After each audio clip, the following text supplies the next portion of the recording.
here. I see some folks are still setting up, so not to rush. We'll wait. So I'll let you know.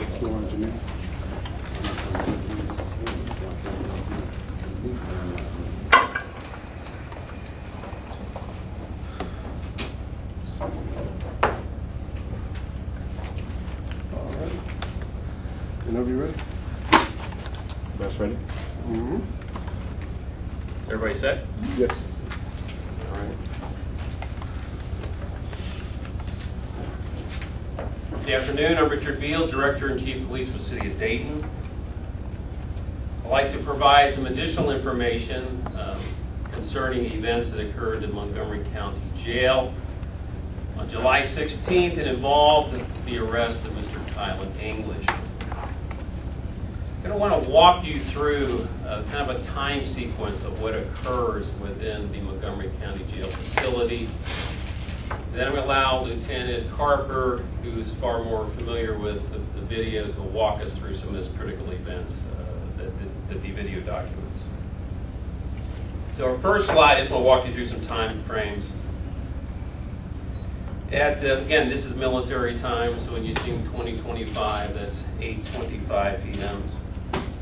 So at 20:25:10, Officer Biehl arrives at Montgomery County Jail in the Sally Port. 29 seconds later, at 20:25:39, he appears to secure his firearm in the trunk of the cruiser. 20:25:48, he begins entering booking information into the computer system. 20:26:08, the sheriff's deputy in the receiving area looks out the window. 20:26:20, a sheriff's deputy appears to check the bathroom area. 20:26:34, Officer Biehl removes a white booking slip from the printer. It in fact looks like this. That is actually a copy of the booking slip. You'll see in this pictures of the computer for which this is generated. This document is needed to do the processing of any prisoner in the jail. And this document had to be produced and provided along with the prisoner. 20:26:40, Kylen English strikes his head against the wall and falls to the ground. At 20:26:50, 10 seconds later, a sheriff's deputy opens the receiving area door. 20:26:57, Officer Biehl assists Kylen English to his feet and walks him inside the receiving area. 20:27:10, Officer Biehl escorts Kylen English to the booking area. 20:29:44, the medic begins checking on Kylen's condition. 20:37:28, Kylen English is escorted back to the medical area. And 20:37:53, Officer Biehl escorts Kylen out of the receiving area back to the cruiser. So now I'm going to ask Lieutenant Carper to come up here and I'm going to walk through some of the jail videos with an effort to try to point out some of the areas that may be unclear to the public in terms of what occurred and what time frame those things occurred. So if you will go ahead, Jason, to the video, and I ask Lieutenant Carper, we have a laser pointer here, so we'll walk through some of the video.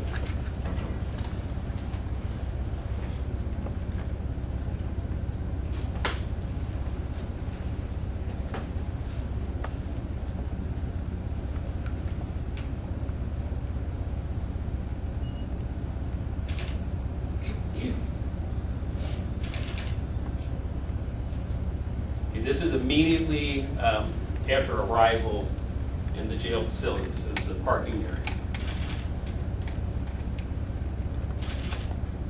As you can see, Officer Biehl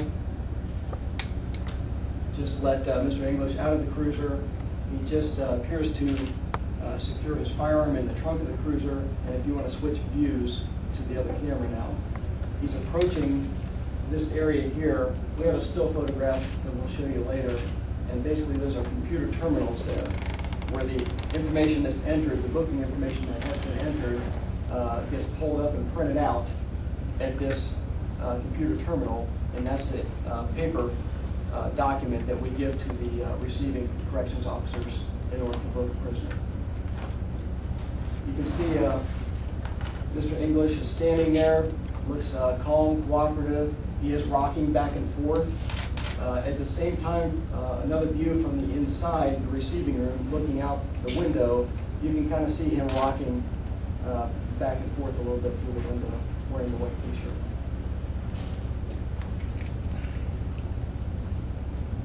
If you can pause for 1 second, you'll notice that this video is in 2 to 3 second increments. So 3 seconds has elapsed from when Mr. English was standing there to when he moved to the side, banged his head up against the wall, and fell to the floor. If you can back up 1 frame, you'll see that the booking slip in Officer McGill's left hand, he just retrieved it from the printer, which is located by the computer. We'll show you some still photographs later. So he's holding this document, this is a copy of the document he was holding in his left hand as he's approaching Mr. English.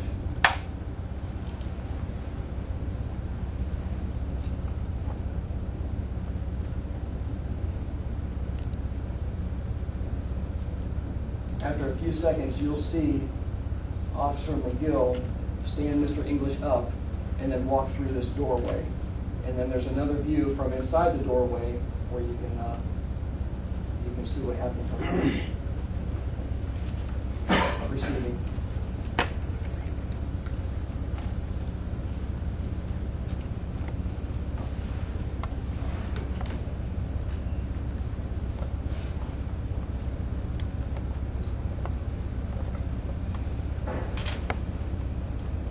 In a few seconds, you'll be able to see the white t-shirt moving back and forth a little bit. You can see it there. And note the time. It's harder to see with that screen. Is it easier? It's easier on the big screens. There's 2 side screens if you want to get those. What's going on behind that door?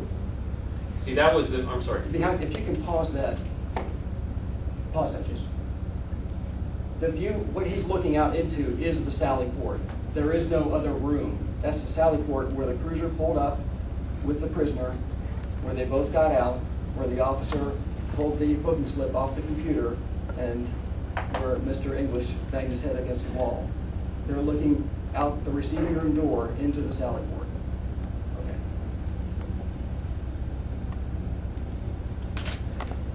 Can we back up, because I want to emphasize again the movement that was in that window, because it's important to see the time at which that occurred. And you'll also want to note, as soon as the door opens, you'll see this booking slip in the officer's left hand, and his right hand is holding Mr. English. If you note the time at the bottom, you can see some white shadow fluctuating back and forth there. This is before Mr. English drops to the floor. So what is he doing? Is he rocking? That's the rocking back and forth you saw in the first video. The view from the sally port, it's the same motion, just from a different angle, different camera. So you're going to see Officer McGill right now hand that booking slip to this deputy, and then he uses both of his hands to lift Mr. English to his feet. You'll see, you can clearly see his right hand.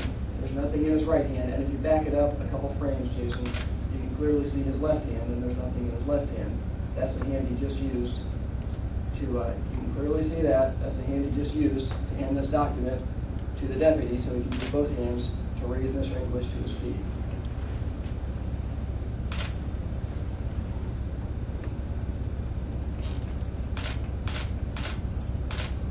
At this time, there's another door right here, and that's the corrections officer's booking area.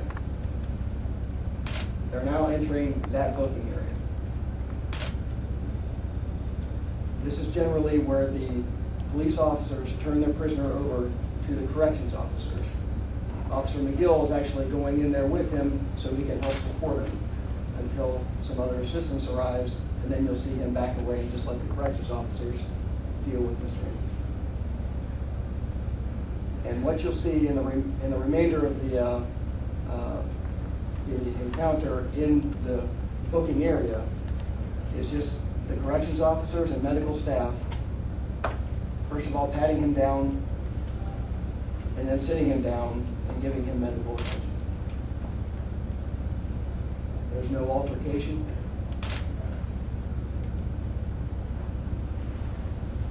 And this goes on for several minutes.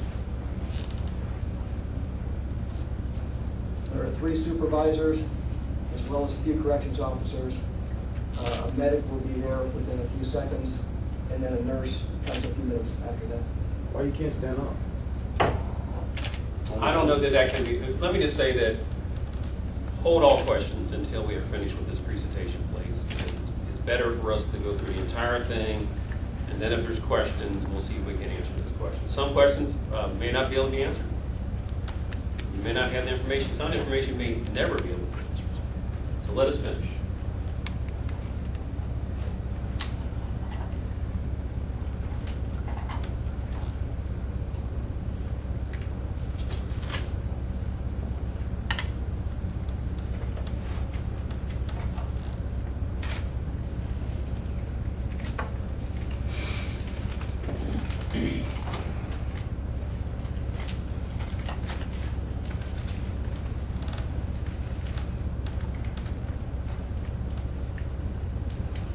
See the paramedic down at the bottom of the frame.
And this is the nurse who arrived and also examined Mr. English.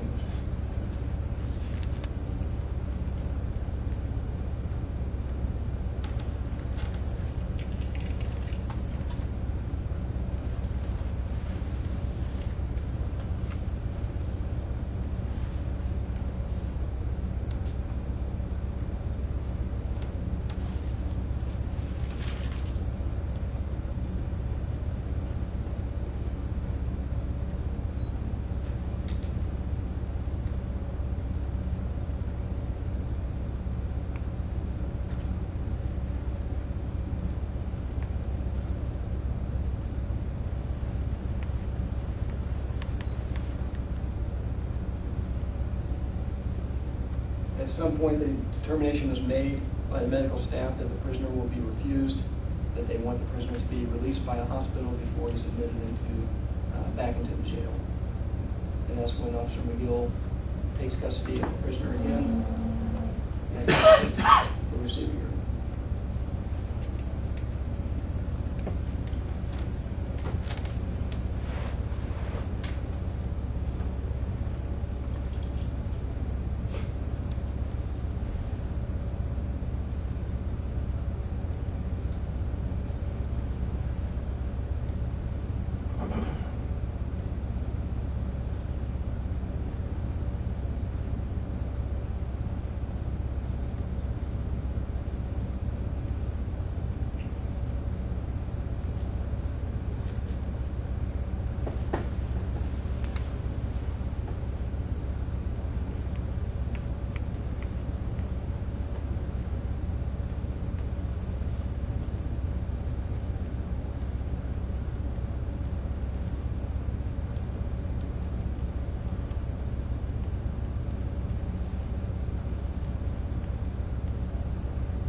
probably go on for another 5 or so minutes, so it'll be a little bit yet.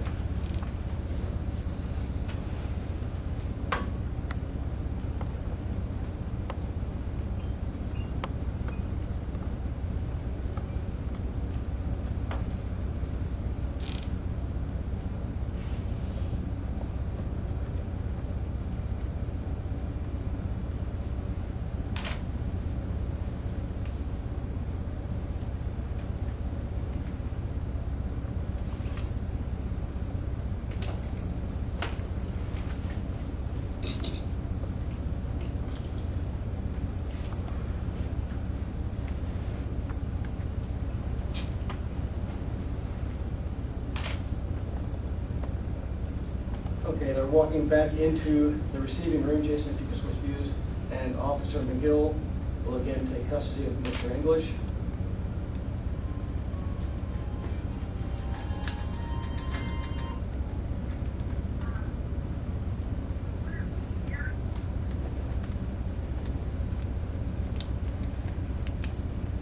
And there's the booking slip. They're going to walk back out into the Sally Port, where they'll enter the cruiser and leave the facility. We have 2 more camera views of the Sally Port. You want to go to the other one first?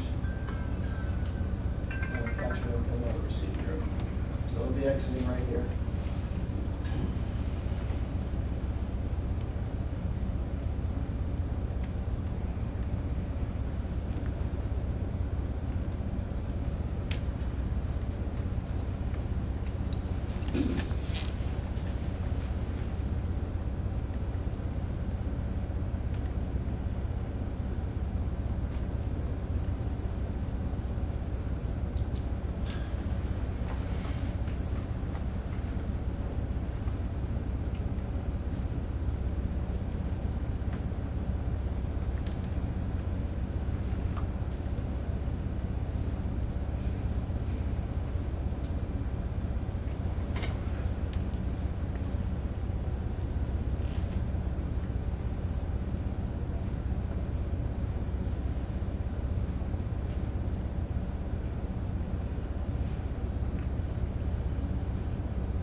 Exiting the receiving room, and this is again where you have the view from that window in the receiving room door out to the Sally Port in this area. Mr. English having a seat in the cruiser.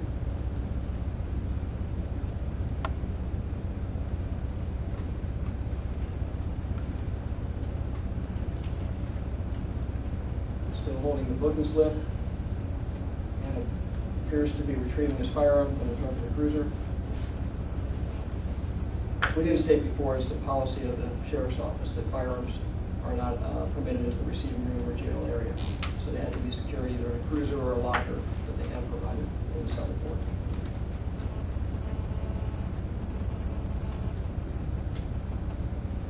And the cruiser exiting the Sally Port.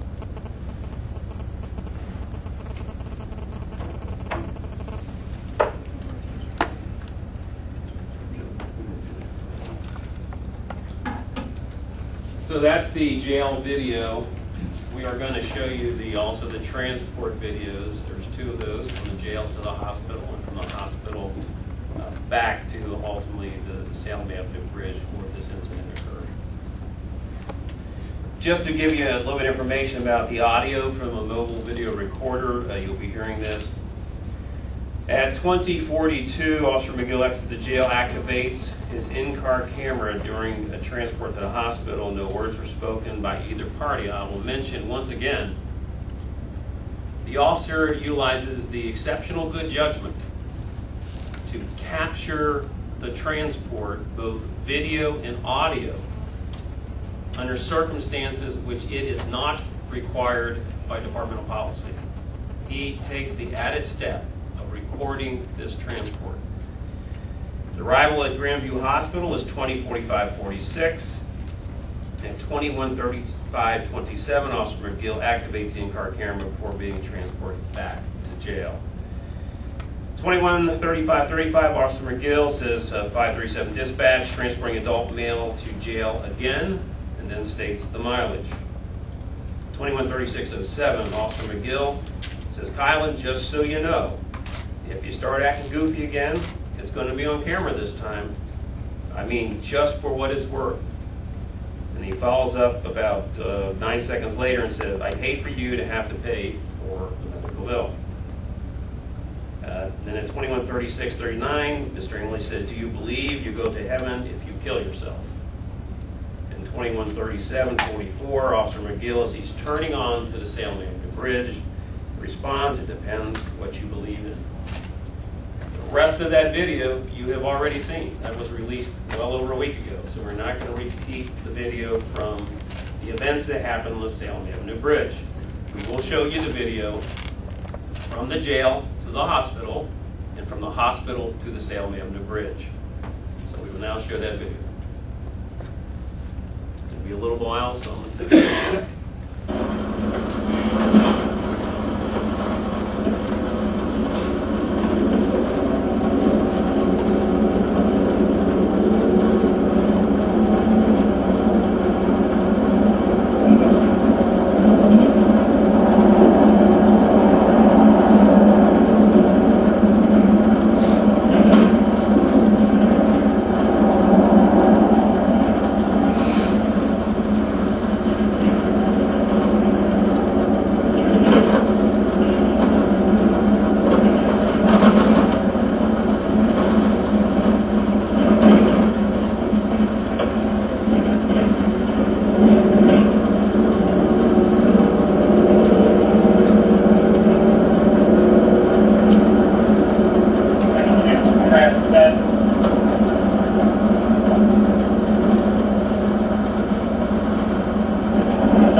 And just so you know, if they're acting goofy again, it's going to be on camera this time.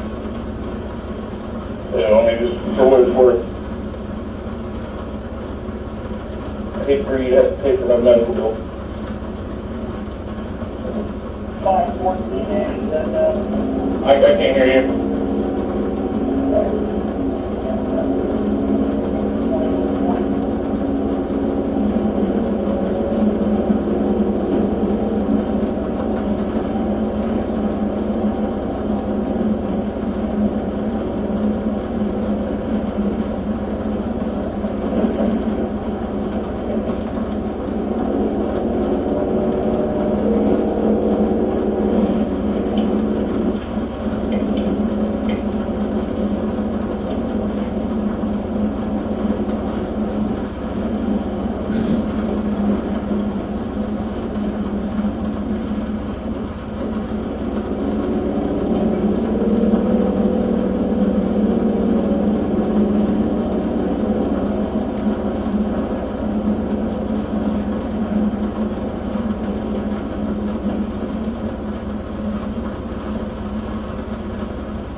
Because if you believe him.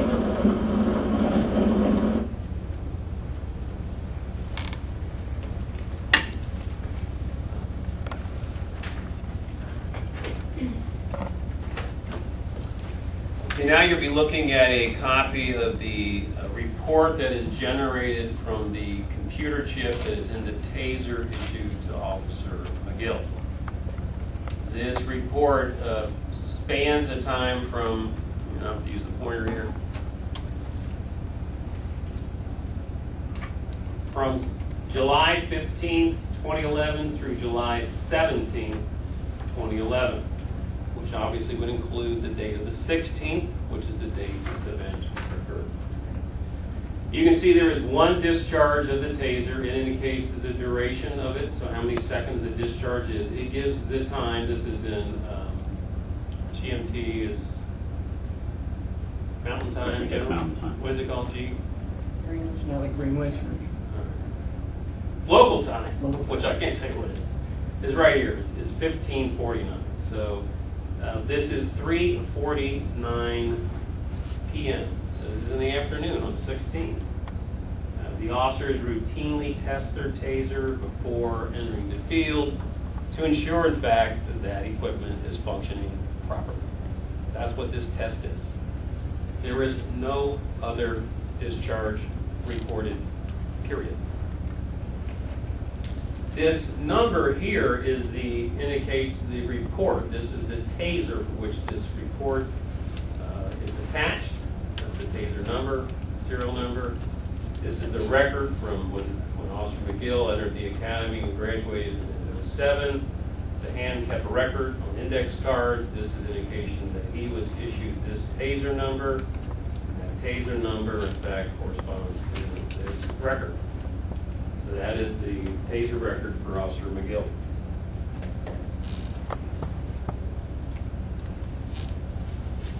All right, going to the next slide. You made reference on more than one occasion on the booking slip. This is merely a copy of actually this record here, which is the booking slip that Officer McGill was required to generate in order for Mr. English to be admitted to jail. You have to have this piece of paper or there's no admission. They got to know who they're accepting. So that's what this paper is. And you're seeing that up on the screen. Next. This is some image of the jail, and I think on my left, Lieutenant Carper, this is actually the booking slip area, and I believe also the areas where the weapons are secured. If you recall, we made it very clear, this is under jail policy. A police officer cannot carry a firearm inside of that jail. It's a secure facility. They don't want any weapons in there. He has to do one of two things. He has to either secure it in his car, or he has to put one in his lockers. And I'll let Lieutenant Carper kind of walk through that piece. Yeah, that's what these lockers are available for, to secure firearms. This is the area, the computer terminal area, where Officer McGill was seen standing in the Sally Port printing out this booking slip. And you can see next to these computer terminals are the printers.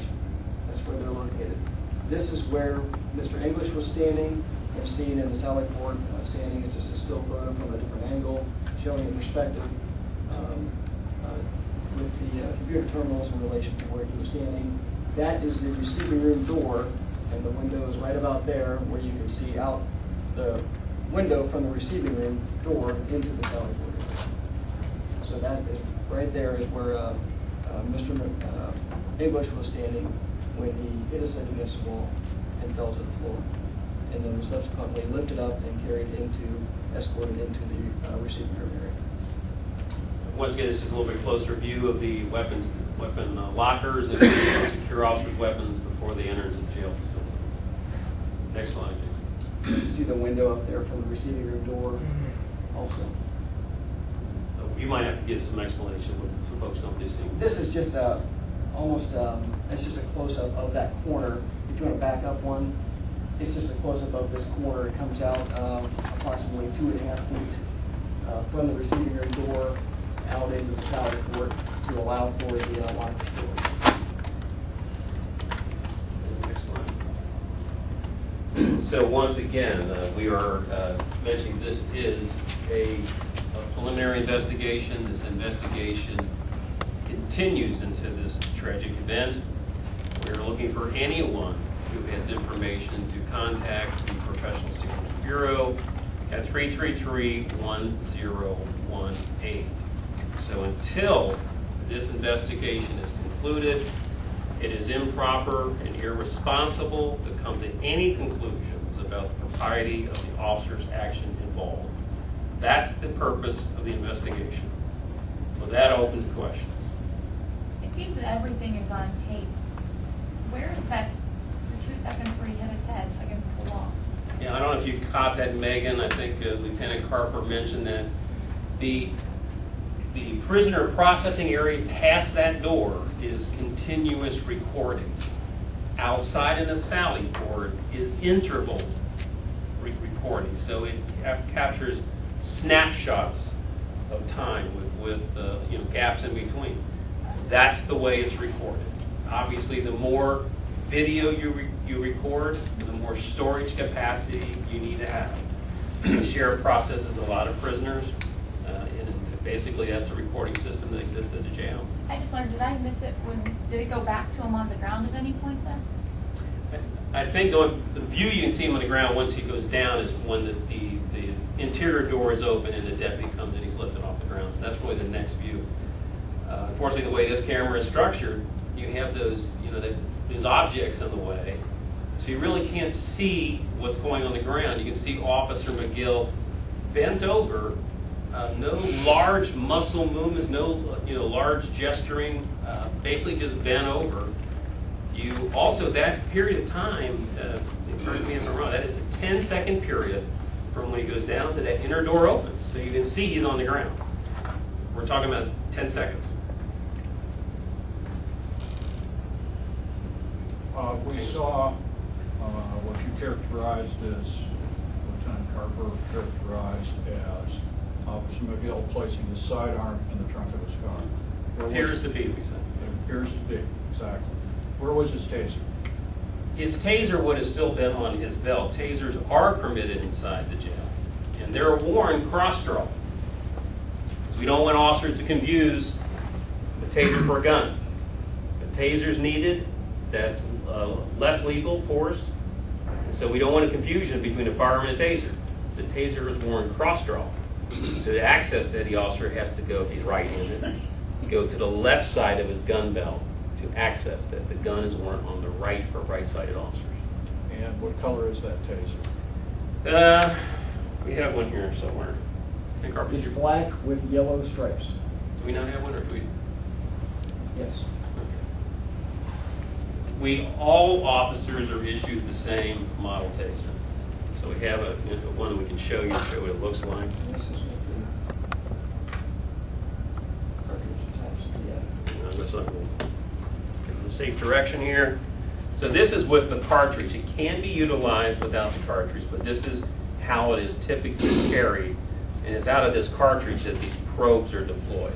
But this is what it looks like. And it's carried, for right-handed officers, it's carried on the left side.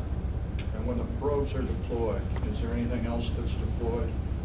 And I believe there's pieces of paper that are deployed also to indicate the place of discharge. I'll let Lieutenant Carper talk about There are that. dozens of pieces of paper that act as identifiers. They contain the serial number of the cartridge, and they identify the cartridge that was used in the deployment as well as the location.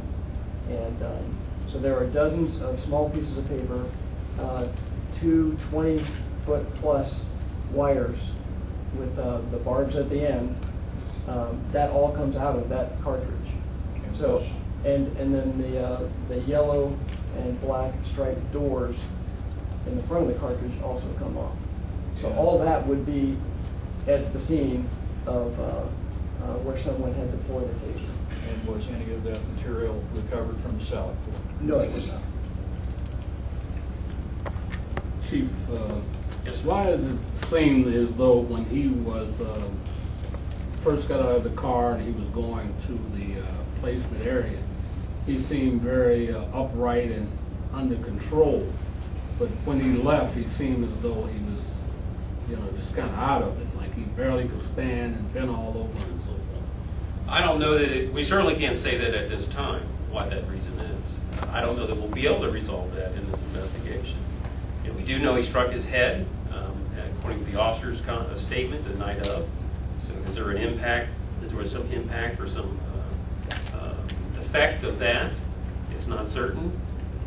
Is it some, basically because there's a despondent, is he despondent? Don't know. So I don't know where we'll be able to determine that. It's clear he walks in his own power, and it's clear he walks out on his own power. So I don't think anyone can say. I mean, we certainly have an opportunity to review and talk to the medical folks. Obviously there's the examination at Grandview, but that did not indicate anything that he could not, in fact, return. He's medically cleared to return back to jail. So I don't know if that's something we're ever going to know for sure. Yes, sir. Well, we don't hear any audio, but while he was in the station, what was he indicating that he was suicidal in any way, or had they found any type of, usually when a person is suicidal, they may be a suicidal note, or the family might say something? We don't have any evidence at this point. Let me just say that the initial part of this investigation focused on what happened on Salem Avenue Bridge. Because concerns that have been expressed for those who have seen the video publicly and have questions about it, obviously the next part of this investigation certainly has already shifted. I wish it was be part of the review anyway, so we were in review what goes on jail, so we got the video from the sheriff very early on. But now the focus has shifted to what happened in the jail. And so until we have everyone's interview, we will not know that with certainty, but I can say up to this point in time, and I'll ask for Lieutenant Carper to confirm, but we have no information that there was any indication, overtly or otherwise, that he was suicidal. Correct. Is it safe to say that what may have been thought to be the taser was the booking slip? It appears that is certainly the likelihood. Again, we are working to see if we can get video enhancement, and I've been in conversation with Sheriff Plummer, who also is working to get the video enhanced. It's pretty clear you're going to have a booking slip when you go through that door. It's very clear that he is standing at the booking slip station, and he reaches up with his left hand and then turns, and this white object is in. Tasers aren't white. They're dark with a little bit of yellow striping. He has this document in his hand. Now, I understand folks can look at the same video and not agree that that's clear. So we will make an effort to see if it can be enhanced to get that clarity. I can tell you without question that's the process that's followed to get prisoners booked into jail. So he's got to have this piece of paper. It's pretty clear there's this white piece of paper. It goes from him to the deputy, which is the booking slip. This was generated that night. So it certainly appears that is the case. Now, as far as the investigation, is it internal affairs? Who's handling the investigation That is now? correct. Any other agencies, have they come in to do an outside? The FBI has already indicated, and this is actually as of last week, that they were going to do a review and follow-up investigation to this. We've had ongoing dialogue with the local officials, even including to this day. So there will be a follow-up investigation by the FBI and review by the Department of Justice. Is Officer McGill back at work? No, he's not. Is he on administrative leave? No, he's not. He's on his off days. The word going around, as I'm sure you know, is cover up, cover up, cover up. Are you covering anything up? No, and I would say that this evidence is very clear that we are presenting as much information as possible so that everyone has the same understanding that we have of what occurred on the evening of July 16th. There is still work to be done. There are still interviews to be conducted. We're going to work and hopefully get video and audio enhancement to resolve, if it can be resolved conclusively, any question about what was said and who said it and whether or not what was in any individual's hand. So we're going to get as much clarity as we can using forensic improvements of the audio and video evidence. After all of that is done, we will have a very clear understanding of probably the large issues which loom around this issue here. Chief, what about the issue of, he did appear to be out of it when, he was in the room, and so what about, well, how could he have had enough strength to bang his head on the window, pop out onto the sidewalk, and then swan dive over onto the bridge? I think that's conjecture. We clearly have a number of cases where individuals in custody feign illness and feign injury. Don't know if that's the case here, but I can tell you it's happened, and it's happened more than once. With the hope that they will go to the hospital and have a hospital admission as opposed to a jail admission. So don't know, can't answer that conclusively. I think it's speculation, clearly, that based on a video observation that this wasn't possible. There was some discussion, I understand, at the city commission meeting this morning, the Department of Justice was sending a representative to speak with community groups. Actually, that's a separate, separate component of the Department of Justice, is Community Relations Services. I requested the Community Relations Services to come to our community to do conciliation work. So Deidre McGee will be here tomorrow, beginning at 1 o'clock. She'll be meeting with the members of the Dayton Police Department at that time, and then throughout the rest of the day and evening, we'll be meeting with community members. Now, I want to explain she'll explain her role. Her role is not to investigate the tragic death of Mr. English. Her role is not to have that to be the focus of community dialogue. She is looking at broader police community relations, and if there's an effort to move forward to build a better relationship. So while this undoubtedly will come up in the conversation, this is not the focus of her visit here in Dayton. And she's the Department of Justice? Department of Justice, Community Relations Services. Yes, sir. As it appears in the video that as Kylen was sitting and he was being checked by the medical staff at the jail, they looked in his eyes 4 times. You can see when the car pulled up, Kylen was on his own, in his own power. He was walking on his own 2 feet. And I just want to ask, you say the video in the Sally port is working in 3-second increments. I would say intervals. I don't know exactly 3 seconds, but Yeah, he can intervals. jump a little bit. Sometimes it's 2, sometimes it's 3. And I just can't understand how he can hit his head so hard to where he's almost incapacitated during the whole time that he's in the booking process. And I want to ask you another question. Is it? Well, let me do one at a time because we don't want to get these confused. First of all, I think it is, again, presumptive to say that because he hit his head, he was incapacitated. That isn't clear. The video may indicate that. It may not be that he was incapacitated. I don't think that can be determined. It clearly can't be determined looking at the video. So the next layer to look at, is there any medical evidence to support that? That would be then hospital records, jail medical intake, which was very brief. They didn't complete the full screening. So until we have that information, once again, we're trying to make a judgment in the absence of all the information. So I just don't think you can go there automatically saying you hit his head, he must be incapacitated. That is not a leap that I certainly would make. Well, I don't think that I'm taking a leap in the fact that I see all throughout the video he's been held up.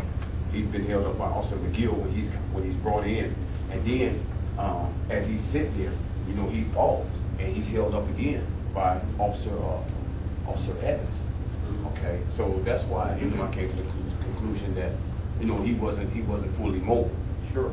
So Yeah, I understand how you came to that conclusion. What I'm saying, I don't think we can go there until we have that other information, which would be available medical records. I think that's important information, and to try to get to that point in the absence of that, to me, is there's risk in that. There's risk to come into any rush to judgment on these events with all the information not being available. I'll tell you from a very personal experience. I sat on a jury once. I was the foreman of a jury as a police lieutenant. And I remember the prosecution putting on its case, and it was awfully compelling. The case presented that the person being accused of the crime potentially could accuse that crime. What was really important is what the defense had to say. And it wasn't until all that information was available that we as a jury were able to come to a conclusion. So I have a very direct personal experience of not rushing to judgment, certainly in that kind of a case and throughout my police career. I really believe the best way to approach this, we're trying to put as much information as we can, but we need to wait till all the information is available. I don't know how else to do an investigation. Either that, then where everyone's just going to come up with an opinion without all the information, and it's just opinion. Oh, the question. Yes, sir.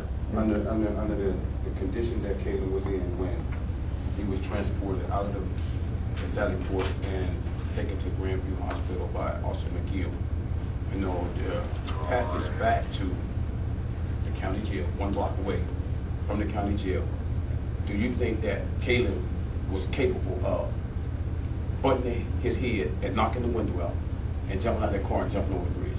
I will allow the evidence to lead all of us to the conclusion.